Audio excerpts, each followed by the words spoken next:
हरे कृष्णा। अब भगवद गीता के अध्याय संख्या 1 में श्लोक संख्या 43। उत्सन्न कुल धर्माणाम मनुष्याणाम जनार्दन नरके नियतम वासो भवति इत्युनुशुश्रुम।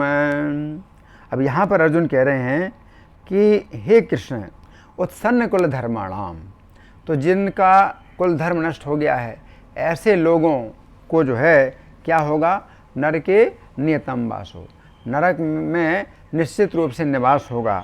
भवति इति अनुशुश्रुम, ये हमने सुना है। तो अनुशुश्रुम का अर्थ है कि परंपरा के द्वारा सुनना। नरक की प्राप्ति होती है तो किन कर्मों के द्वारा नरक की प्राप्ति होती है तो वो हमें सुनना होता है।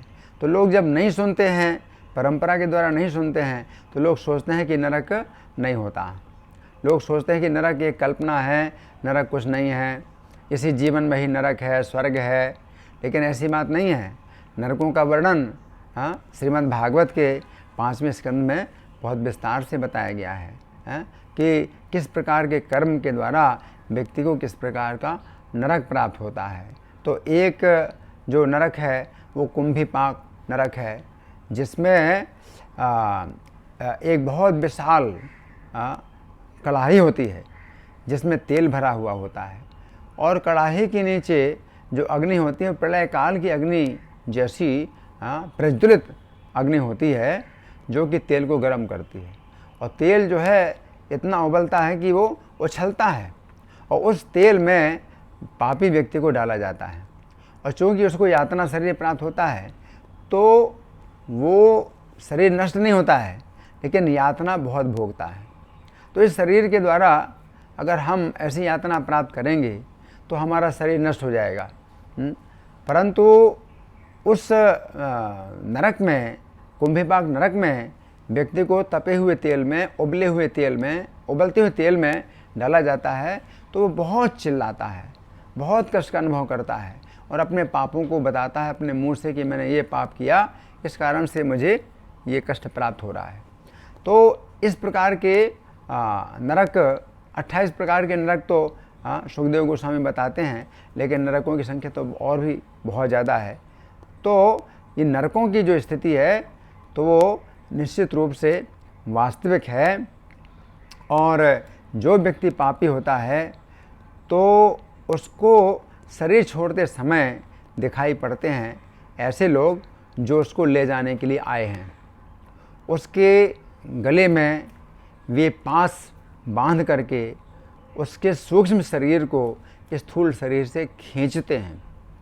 तो ऐसी स्थिति में शरीर छोड़ते समय उसे बहुत कष्ट होता है पापी को, और यमदूत उसे मारते मारते ले जाते हैं यमलोक में।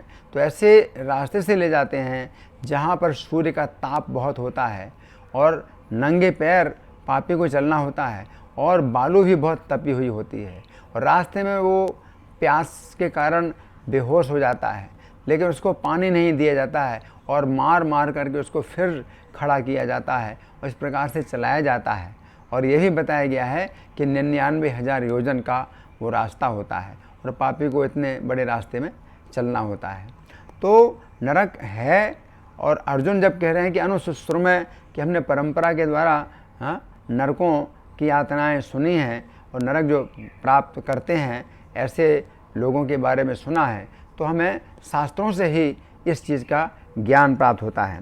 तो अर्जुन ये कह रहे हैं उत्सन्न कुल धर्माणाम मनुष्याणाम जनार्दन, कि जब कुल के जो धर्म हैं वो नष्ट हो जाते हैं तो मनुष्य स्वेच्छाचारी हो जाते हैं और अपने जीवन का उद्देश्य केवल इंद्रिय तृप्ति मानते हैं, और जो काम शत्रु है तो उसी के आश्रित हो जाते हैं। तो भगवान गीता 3:37 में कहते हैं कि काम एष क्रोध एष रजोगुण समद्भवा, कि ये जो है काम शत्रु है जो कि हमें पाप में लगाता है। तो चूँकि कुल धर्म नष्ट हो जाता है तो फिर लोग श्री कृष्ण की शरण ना लेकर के काम शत्रु की शरण लेते हैं, और काम शत्रु उनको पाप में लगाता है और इस प्रकार से उनको नरक की प्राप्ति होती है। तो ये अर्जुन की चिंता है। हरे कृष्णा।